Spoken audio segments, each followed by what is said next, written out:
Meus irmãos, a paz do Senhor. Vamos dar início aqui a mais uma aula. Vamos começar a falar da angelologia. Na semana anterior, na nossa aula anterior, nós estudamos a introdução do assunto. E hoje, então, nós vamos falar aí a partir da origem, natureza e caráter dos anjos. Fazer uma breve oração e nós, então, vamos dar início à nossa aula desta noite. Querido Deus e Pai, muito obrigado por mais uma vez podermos nos reunir para estudarmos e aprendermos a Tua Palavra. Abençoe a vida de cada um que está tendo acesso a esse conteúdo, ouvindo a Tua Palavra e aprendendo mais da mesma. Se conosco, nos abençoe de uma forma especial, é a nossa súplica a Ti em nome de Jesus. Amém. Pois bem, irmãos, nosso assunto hoje começa aí na página de número 38, capítulo 1, origem, natureza e caráter dos anjos.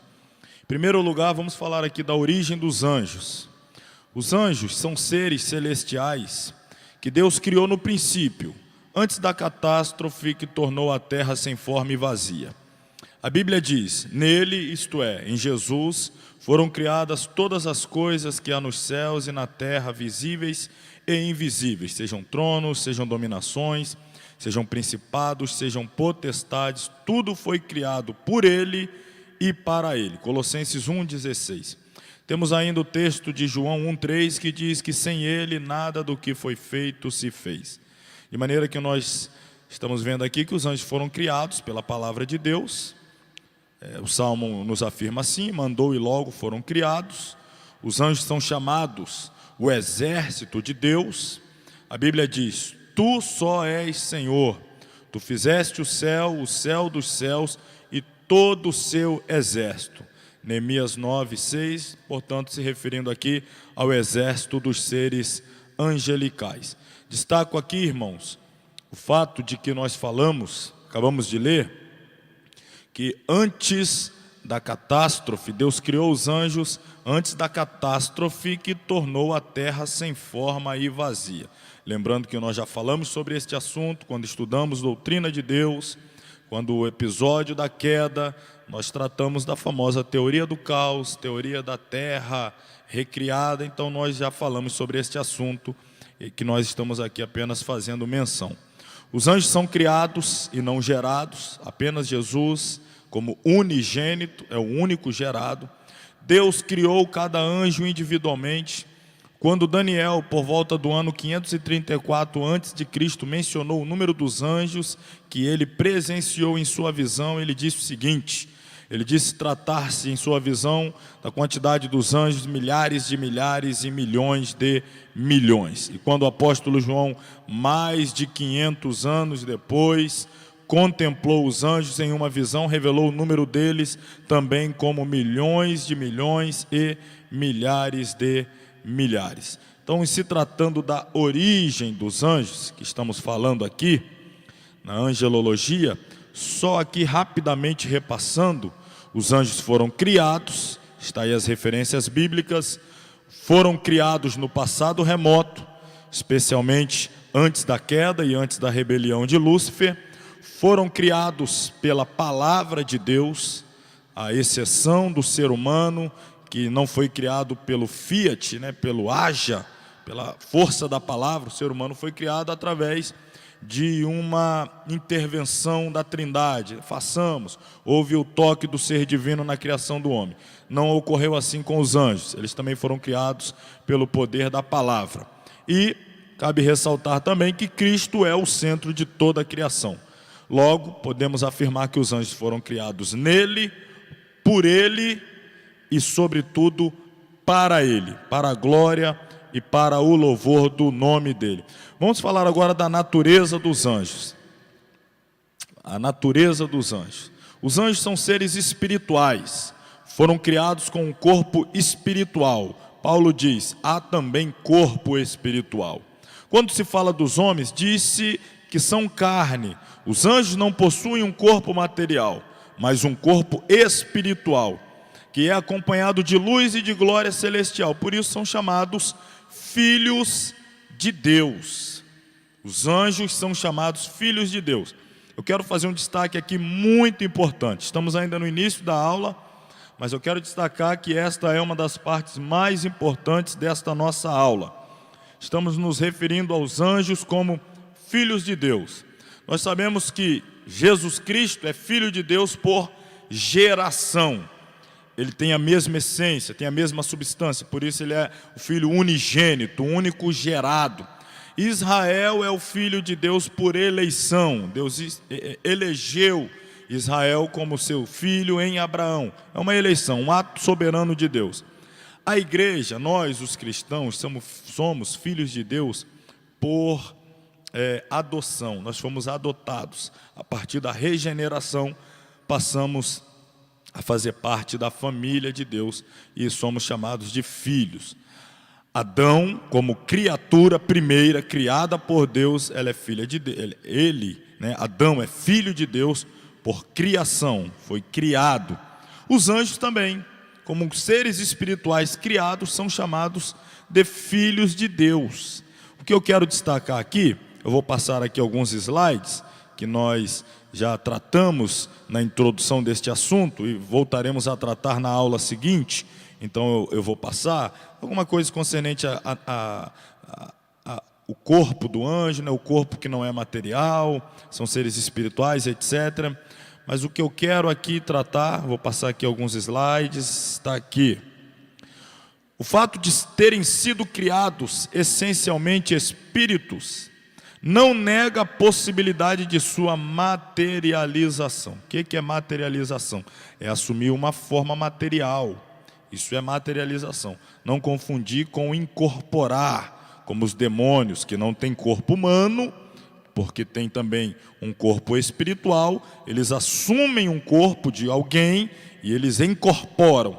O anjo não atua fazendo incorporação, mas quando Deus permite e quando julga necessário, nós temos vários exemplos no Antigo Testamento e alguns no Novo, ocorre a materialização, ele assume a forma material, ou seja, eles assumem uma forma semelhante à do homem. Deste modo, eles se manifestaram, como disse, a Abraão, Jacó, Daniel, Elias, Maria, Zacarias e aos pastores de Belém.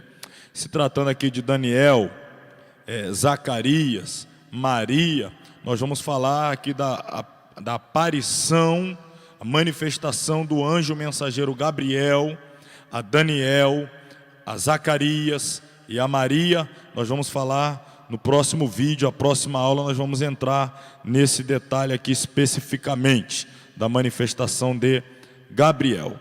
Não vos esqueçais, diz o autor da epístola aos Hebreus, da hospitalidade, porque por ela alguns, não sabendo, hospedaram anjos. Então percebam, os anjos em sua materialização assumem uma forma humana tão perfeita que há a possibilidade, a Bíblia afirma, essa possibilidade é factível, de alguém hospedar um anjo achando tratar-se de um homem e nunca saber que fez isso. Já pensou nisso? Você pode ter tido alguma vez a possibilidade de ter hospedado na sua casa um anjo, ter se encontrado aí numa estrada da vida, num posto de gasolina, sei lá onde for, com um anjo achando que era um homem. Enfim, não vamos aqui dogmatizar, nem especular, mas é bíblico. A hospitalidade, ela deve ser levada em conta, porque a Bíblia fala que alguns, não sabendo, estavam fazendo ou praticando hospitalidade com seres angelicais. Ainda falando dos filhos de Deus, os anjos como filho de Deus, eu vou passar aqui alguns slides para nós chegarmos neste ponto aqui, que é um debate quase que interminável. Filhos de Deus e as filhas dos homens. Você conhece bem esse texto, né? Nós sempre falamos sobre ele, é um debate recorrente. É o livro do Gênesis, capítulo de número 6, o episódio que vai tratar do dilúvio. O versículo 2, eu vou ler o versículo 1, aliás, eu vou começar lendo a epígrafe, tá? Você que está com a sua Bíblia aí, acompanhe. A corrupção geral do gênero humano, é o que diz a epígrafe do capítulo 6. Versículo 1, aconteceu que, como os homens começaram a multiplicar-se sobre a face da terra, e lhes nasceram filhas, viram os filhos de Deus que as filhas dos homens eram formosas, e tomaram para si mulheres de todas as que escolheram. Bom, nós estamos aqui afirmando, nesta parte do nosso assunto da angelologia, que os anjos, eles são chamados na Bíblia de filhos de Deus, assim como Adão, assim como Jesus, assim como Israel, assim como a igreja, cada um dentro da sua particularidade. A igreja por adoção, Jesus por geração, Israel por eleição, enfim. Os anjos, como seres criados, são chamados filhos de Deus. Nós estamos diante de um texto que afirma que os filhos de Deus viram que as filhas dos homens eram formosas. Há muita gente que defenda que neste contexto os filhos de Deus está se referindo aos anjos, e que estes anjos, por sua vez, teriam se relacionado sexualmente com mulheres, seres humanos do sexo feminino, que aqui estão sendo chamadas de filhas dos homens, tendo gerado daí então uma raça mista, uma raça mestiça. Os gigantes da terra teriam, segundo essa teoria, segundo esta teologia, esta forma de interpretar os filhos de Deus aqui nesse contexto, como sendo anjos, e teriam então os gigantes da terra, estes seres deformados, mistos, mestiços, mesclados entre seres angelicais e seres humanos. Então tem gente que acredita dessa maneira. Só que nós vamos aqui analisar, nós sempre apresentamos os pontos de vista, os posicionamentos, as teologias, e depois nós então chegamos a uma conclusão com base na Bíblia. Mas eu não omito as outras opiniões e até deixo a critério dos irmãos que queiram acreditar de uma forma diferente, seguindo uma outra linha teológica. Nós não aqui estamos formatando robôs, nós estamos aqui formando pensadores. Então os irmãos têm liberdade de pensar diferente. Existem 3 posicionamentos para explicar Gênesis, capítulo 6, versículo de 1 a 4. Podem ser designados da seguinte forma, então observem, tá? Dá uma olhada aqui boa nos slides, para você observar. Nós vamos apresentar esses 3 posicionamentos. Primeiro posicionamento, a primeira visão, é a visão que apresenta filhos de Deus e filhas dos homens como uma miscigenação das raças. A visão das raças mistas cosmologicamente. O que é isso? Cosmologicamente. Estou falando da mistura de anjos e de seres humanos. Essa é a primeira visão. A segunda visão é uma visão das raças mistas religiosamente, ou seja, filhos de Deus e filhos dos homens, no texto, estaria se referindo a seres humanos. Tanto filhos de Deus, quanto filhas dos homens. São seres humanos. Mas a mistura aí é religiosa, ou seja, os filhos de Deus são os piedosos, descendentes de Sete, os setitas. E as filhas dos homens são as mundanas, descendentes de Caim. Lembrando que Adão teve a priori Caim e Abel. Caim matou a Abel, Caim homicida. Caim vai dar origem a uma raça de seres humanos que vem do seu tronco, da sua origem, que são são perversos, não andam de acordo com a vontade estabelecida por Deus. Abel, que por sua vez era fiel, foi assassinado. Mas Adão e Eva vão ter outro filho, chamado de Sete. E a Bíblia diz que quando Sete nasce, e o filho de Sete, Enos, começam a invocar o nome do Senhor. Então, através de Sete, nós temos mais uma nova dinastia, ou melhor dizendo, nós temos um novo tronco de seres humanos que andam na piedade, que servem a Deus. O próprio Jesus vai vir desse tronco genealógico aqui de Sete. Então nós estamos falando de uma mistura religiosa. Os filhos de Deus seria essa descendência piedosa de Sete, que estamos chamando aqui de setitas. Eles se misturaram, se relacionaram sexualmente com as filhas dos homens. Está se referindo aqui à descendência perversa, corrupta de Caim. Essa é a segunda visão. Terceira visão, a visão das raças mistas sociologicamente, ou seja, aristocratas, despóticos e formosas plebeias. É como se os filhos de Deus em questão tratassem tão somente de homens que tivessem proeminência social, fossem reis, aristocratas, pessoas que tivessem algum valor, alguma posição social elevada e se relacionaram com plebeias, com mulheres que, a despeito de serem formosas, não tinham nenhuma posição social. Esse terceiro aqui nós quase que poderemos ou podemos desqualificar. Não faz muito sentido. O texto está se referindo com uma classe superior, porque são ricos, porque são poderosos, porque têm proeminência social, serem chamados de filhos de Deus.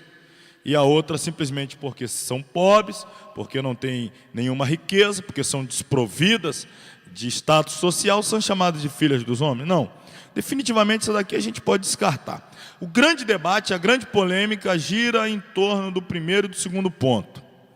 Os filhos de Deus seriam anjos e as filhas dos homens seriam seres humanos? Estamos tendo a participação hoje conosco aqui até do irmão Obadias, mas não vou perguntar nada para ele não. Vou deixar ele quietinho na dele ali. Mas ou seriam os filhos de Deus, a descendência piedosa de Sete, e as filhas dos homens, a descendência perversa de Caim, os cainitas. Vamos lá, irmão, para a gente entender isso daqui, é claro, eu falo sempre, texto sem contexto, a gente sempre vai cair na esparrela da heresia. Mas contextualizando, a gente sempre vai interpretar de forma coerente, bíblica, consistente, e a possibilidade de erro ela é minimizada.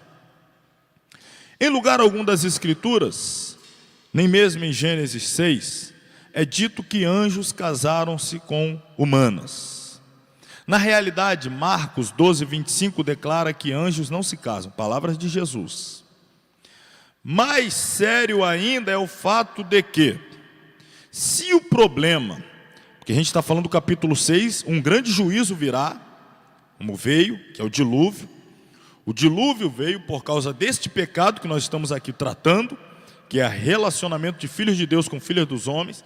Então Deus enviou um dilúvio, um grande juízo em escala universal, por causa deste problema, volto a dizer, relacionamento sexual entre filhos de Deus e filhas dos homens. E aqui eu estou colocando, seria mais sério o fato de que, se o problema começou com a iniciativa dos filhos de Deus, nessa perspectiva aqui, da primeira hipótese, os anjos, por que Deus não inundou o céu em vez de trazer julgamento sobre a terra? Por que Deus está condenando seres humanos se o responsável pelo pecado são os seres angelicais? Se os filhos de Deus em questão são os anjos, por que é que Deus está punindo os homens? Isso é para nós considerarmos. Isso aqui é para nós levarmos em questão, concorda, Tiago? Isso é para nós levarmos em questão. Por quê? E eu volto aqui à epígrafe. Quando eu comecei a leitura, eu destaquei a epígrafe. A epígrafe do capítulo 6 diz: a corrupção geral do gênero humano. Corrupção geral do gênero humano. Ora, quem se corrompeu são seres humanos. Quem está praticando o pecado são seres humanos. Quem está andando em discordância com a vontade estabelecida por Deus, e por isso vai colher de Deus este juízo que é o dilúvio, são seres humanos. Então como é que nós vamos interpretar filhos de Deus aqui como seres angelicais? Eu acho que por esse argumento já deveria, pelo menos da nossa parte aqui que estamos estudando, estamos tendo acesso a este vídeo, né?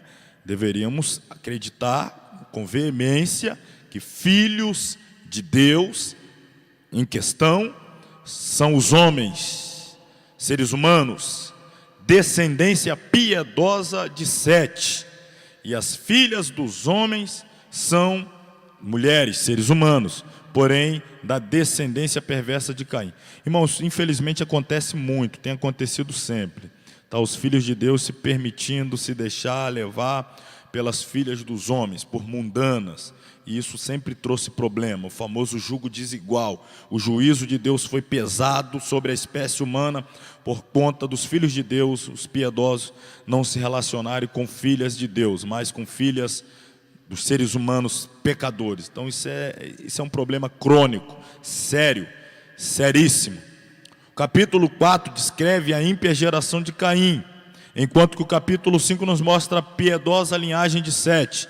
Em Israel, a separação era uma parte essencial da responsabilidade religiosa daqueles que verdadeiramente adoravam a Deus.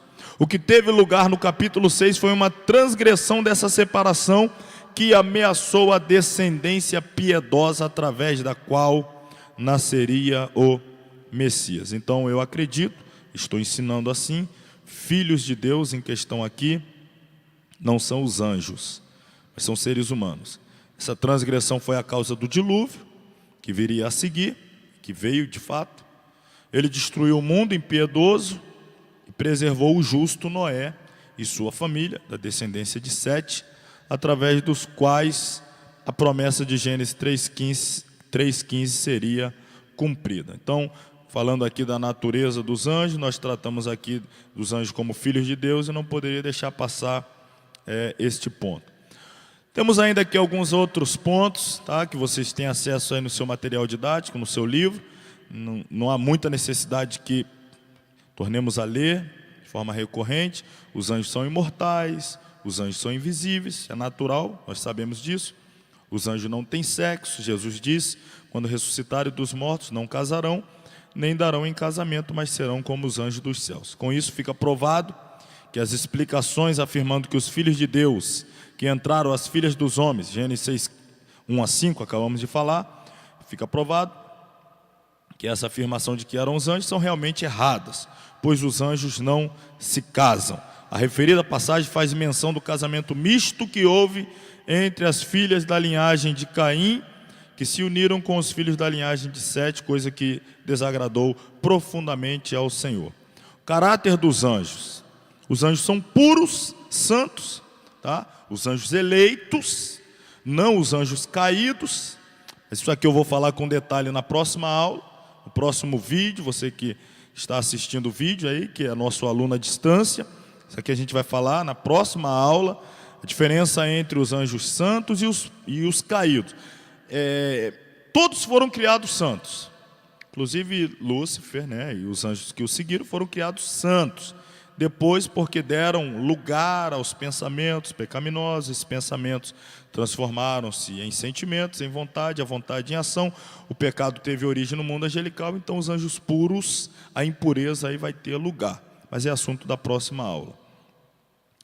Os anjos são inteiramente sujeitos a Deus e a Cristo, ou seja, na sua completa submissão a Deus, eles servem como espíritos ministradores, enviados para servir a favor dos que hão de herdar a salvação.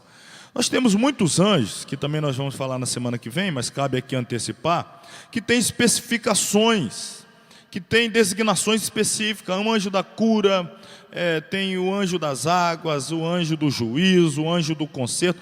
Ou seja, eles têm suas definições específicas, ou suas atribuições específicas, no que diz respeito àquilo para o que foram criados. Mas o que eu destaco aqui, e vou falar com mais veemência na próxima aula, é que anjo não age, não opera, não trabalha à revelia da ordem de Deus. É Deus quem ordena e o anjo, tão somente em sua submissão ao soberano Senhor, vai atuar, apesar de terem suas especificações. Mas a gente vai falar isso também quando falarmos semana que vem, na próxima aula, da hierarquia dos anjos, de suas especificações. Então eles são sempre sujeitos, possuem autoconsciência, eles têm conhecimento de si mesmo, isso faz parte da personalidade. Por exemplo, Gabriel, quando aparece para Zacarias, ele diz: eu sou Gabriel, isso é autoconsciência. Possuem autodeterminação, ou seja, têm vontade, livre-arbítrio. Eles têm vontade, têm livre-arbítrio. Ora, a queda de Lúcifer, que hoje é Satanás, e de 1/3 dos anjos que o seguiram, Isso foi o quê? Foi o uso, diga-se de passagem, o mau uso do livre-arbítrio que lhes foi facultado pelo Senhor no ato de sua criação. E eu destaco também, eu vou voltar nesse assunto, também vou bater nessa tecla na nossa próxima aula, mas destaco também que os anjos não perderam seu livre-arbítrio, permanecem com ele. Satanás, antes Lúcifer, fazendo uso do seu livre-arbítrio, se rebelou. 1/3 dos anjos acreditando naquela conversa fiada do projeto satânico de estabelecer um reino, então fazendo uso também dos seus respectivos livre-arbítrio, se rebelaram e foram expulsos do céu junto com seu líder Satanás. Os anjos continuam tendo livre-arbítrio, e aí naturalmente uma questão surge. Ô irmão Márcio, se os anjos têm livre-arbítrio, ainda hoje seria possível os anjos caírem? Ainda hoje seriam possíveis os anjos eleitos se rebelarem? Ainda hoje os anjos poderiam abandonarem o seu estado original de santo, de puro, e transformarem-se em demônios seguindo a Satanás? Isso é uma pergunta boa, isso é uma pergunta, relevante. E naturalmente na próxima aula eu vou respondê-la, tá? Você que está assistindo esse vídeo, assista o próximo e você saberá. Mas eles têm autodeterminação. Eles são sábios, são poderosos, são muito mais fortes do que os homens, não mais do que a Trindade Santa, mas tem seu poder, tem emoções. A Bíblia afirma a alegria no céu entre os anjos por um pecador que se arrepende. Então isso denota emoção. Os anjos têm a sua habitação no céu, eles habitam no céu junto do Senhor. Os anjos, a priori, são mansos, não abrigam ressentimentos pessoais, não injuriam seus opositores e etc. Então aqui a gente tem um apanhado assim da origem da natureza e do caráter dos anjos, tá? A gente vai fazer aqui um breve intervalo e a gente volta falando da missão dos anjos. Pois bem, vamos lá, retornando, vamos fechar essa nossa aula, quarta aula, quarto vídeo. Acabamos de falar aí sobre o capítulo 1, origem, natureza e caráter dos anjos. Vamos agora, nessa segunda parte da nossa aula, falar sobre a missão dos anjos. Página de número 42. É uma parte bem rápida, objetiva. Vamos falar aqui sobre a missão dos anjos. Bom, a Bíblia Sagrada ensina que os anjos estão em torno de Cristo e sempre prontos a cumprir qualquer missão para a qual forem designados. Como agentes de Deus, como seus mensageiros e ainda como servos de Deus, eles exercem um ministério de grande relevância nos desígnios divinos. Passaremos em revista algumas de suas missões. Naturalmente que não vamos falar de todas.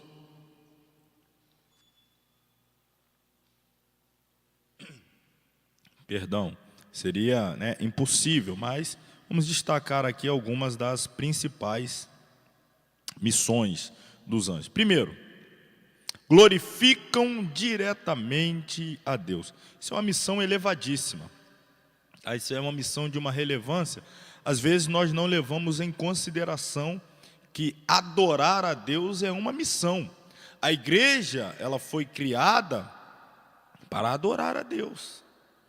Nós fomos salvos, resgatados, remidos pelo sangue de Cristo e temos como missão adorar a Deus, principalmente em nossas reuniões, em nosso culto.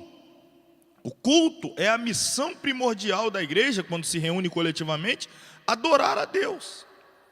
Então, os nossos cultos precisam ter de volta a centralidade da adoração. A adoração a Deus, ela é muito importante, é uma missão relevante. Os anjos, eles fazem isso, glorificam, adoram, louvam a Deus diretamente. Em Apocalipse 4, do 8 a 11, vislumbramos 4 seres viventes, os quais provavelmente representam a totalidade da criação vivente, em adoração incessante, exaltando e louvando a santidade de Deus. Os anjos glorificam a Deus pelo que Ele é em si, pela sua excelência. É um outro ponto, irmão. Adorar a Deus pelo que Ele é, não pelo que Ele faz. Um dos grandes problemas que o pecado ocasionou no ser humano, e eu já falei sobre isso, vou voltar a falar, a gente vai estudar a martiologia, na sequência, é o nosso próximo livro. Dentre vários significados para o pecado, um dos que eu mais gosto, tem vários, mas o pecado é egoísmo. Eu já falei isso aqui. O pecado é quando Deus deixa de ser o alvo e o alvo passa a ser eu. Isso é egoísmo, eu passo a ser o centro. E aí na adoração, o egoísmo tem também se feito presente. É terrível dizer, mas é verdade. Quando eu não adoro a Deus pelo que Ele é, mas eu adoro pelo que Ele faz, eu estou demonstrando egoísmo nessa minha adoração. Sabe por quê? Porque eu estou adorando a Deus com vistas a ter um retorno da minha adoração. É como se eu atingindo o coração de Deus com a minha adoração, eu já fico na expectativa de uma contrapartida. Eu já fico na expectativa de que vou ser abençoado. Então a minha adoração não tem como alvo último a essência ou Deus na sua pessoa, em quem Ele é. Mas eu estou o adorando porque eu já estou com segundas intenções. Eu estou esperando alguma coisa dele. Isso deve ser tratado de forma individual, coletiva como igreja, mas individual. Eu, você, quem está assistindo essa videoaula, que tem nos acompanhado aí no nosso canal, youtube.com, Escola Teológica Shema. Isso tem que ser trabalhado individualmente, o egoísmo, o porquê da minha adoração. Eu adoro a Deus pelo que Ele é, por quem Ele é, ou pelo que eu quero que Ele faça comigo. E aí, quando nós nos relacionamos com Deus e o adoramos pelo que Ele vai fazer, pelo que queremos que Ele faça, quando Ele não faz o que eu quero que Ele faça, eu já paro de adorar. Muita gente tem deixado de adorar porque está frustrado, porque queria que Deus fizesse algo e Deus não fez, e aí ele deixa de ser adorador. Então, os anjos adoram a Deus pelo que Ele é. Isso é extraordinário. Tá? Entre os seres humanos facilmente subestima-se a importância da adoração. Na acepção divina é a atividade mais importante diante de Deus. Na terra, com muita frequência, a adoração a Deus em espírito e em verdade é algo que Robert Weber chama de a joia esquecida. Tem muita gente se esquecendo de adorar a Deus em espírito e em verdade pelo que Ele é. Bom, vamos lá. Ainda falando da missão dos anjos. Não esquecendo desta aqui, destacando, tá? Adoração é uma missão, e uma missão importantíssima. Os anjos regozijam-se quando um pecador se arrepende. Já falamos sobre isso. Os anjos são exemplos para nós. Eles nos dão exemplo quanto à sua obediência e adoração. Acabamos de falar, exemplos esses que devemos imitar. Eles cumprem as determinações de Deus, dando ouvido à voz de sua palavra. Os anjos estão nas mãos de Deus e exercem sua vontade. Os anjos encorajam em momentos difíceis. Deus os envia para encorajar os seus servos. Ocorreu com Paulo, ocorreu até com Jesus no período da tentação. Os anjos estão conosco na hora da morte.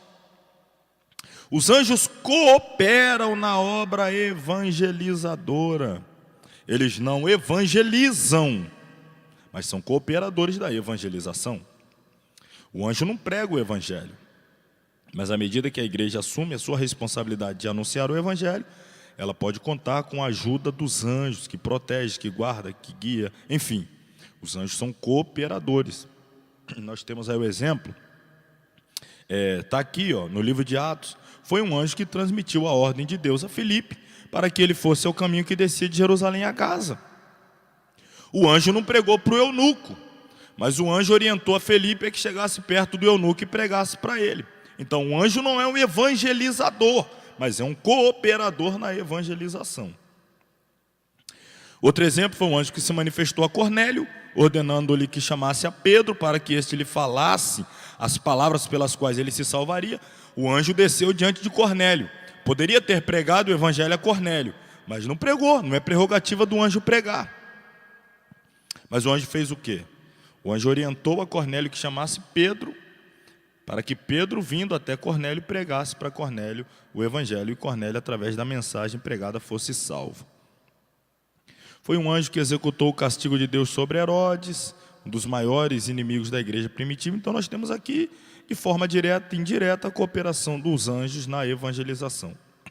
Os anjos como espíritos ministradores, os anjos e os últimos acontecimentos. Bom, essa parte aqui final eu vou deixar para você ler no seu livro, página 44, e eu vou passar aqui alguns slides para nós encerrarmos aqui a nossa aula. Vamos lá. Saber o que os anjos não fazem é tão importante quanto saber o que fazem. Então vamos começar aqui pelo que eles não fazem. Estamos falando de missão dos anjos, acabei de citar algumas missões, mas é importante saber o que ele não faz para que nós não nos equivocamos no que tange aquilo que eles fazem. Primeiro, os anjos não são independentes, temos falado bastante disso aqui, não agem por conta própria, não agem à revelia da ordem de Deus, mas sempre executam as ordens de Deus. Segundo, os anjos não são doutrinadores. O que significa isso? Não é missão, não é função dos anjos transmitir o evangelho, pregar o evangelho. Acabamos de falar, eles cooperam na evangelização, mas não são evangelizadores. Os anjos não são mediadores, eles não fazem mediação entre os homens e Deus, Deus e os homens, não. Sendo assim, é antibíblico e afrontoso remeter uma oração a algum anjo, seja ele quem for. Tá? Mediador entre Deus e os homens, Jesus Cristo, homem. Os anjos não fazem mediação. O que os anjos não podem fazer? Então, aqui algumas limitações. Eles não recebem adoração, não procriam, não são oniscientes, não conhecem os planos eternos de Deus, só conhecem até onde Deus lhes revela, não conhecem os mistérios da salvação, não penetram as profundezas de Deus, não sabem o que está no coração dos homens, não são oniscientes. Tarefa dos anjos: executam juízo de Deus, executam desígnios de Deus, executam vontade de Deus, comunicam a vontade de Deus, louvam a Deus, adoração, alegram-se com a salvação dos homens. Concernente à proteção a nós dispensada pelos anjos, a proteção dos anjos de Deus em favor do seu povo, ainda hoje é uma grande realidade. Sim, os anjos estão trabalhando a nosso favor. Deixa aí. Ordenado por Deus. Queira Deus abrir-nos os olhos espirituais para vê-los em incessante labor em nosso favor. Os anjos estão trabalhando para nos proteger. Tá? Deus tem dado ordem a seus anjos a nosso respeito, para nos proteger, isto é fato. Importante, Deus delega poder aos pequenos, sempre que deseja humilhar os grandes. Então Deus usa os anjos, por menor que sejam, para nos proteger. Bom, semana que vem, nossa próxima aula aí, nosso próximo vídeo, nossa última aula já e o último vídeo, encerrando o nosso quarto livro, aliás, quinto, livro de número 5, Antropologia e Angelologia. Então, semana que vem a gente prossegue, vamos falar de diferentes categorias de anjos e assim sucessivamente. Hoje a gente encerra por aqui. Semana que vem será a última aula e já na sequência estaremos pegando o nosso 6º livro. Falaremos de Hamartiologia e Soteriologia, as doutrinas do pecado e da salvação. Vamos orar, agradecer a Deus e encerrar aqui essa aula. Senhor Deus e Pai, nós te louvamos por mais esta aula, pela tua presença conosco, a tua ajuda. Te agradecemos porque tem aberto o nosso entendimento para que possamos entender a tua palavra. Te agradecemos, Senhor, pela tua proteção, pelos anjos que estão trabalhando a nosso favor. Nos guarda, nos conduz agora, no retorno ao nosso lar, esteja conosco, nos livrando de todo mal e nos dando a tua bênção e a tua vitória, no nome de Jesus. Amém. Amém.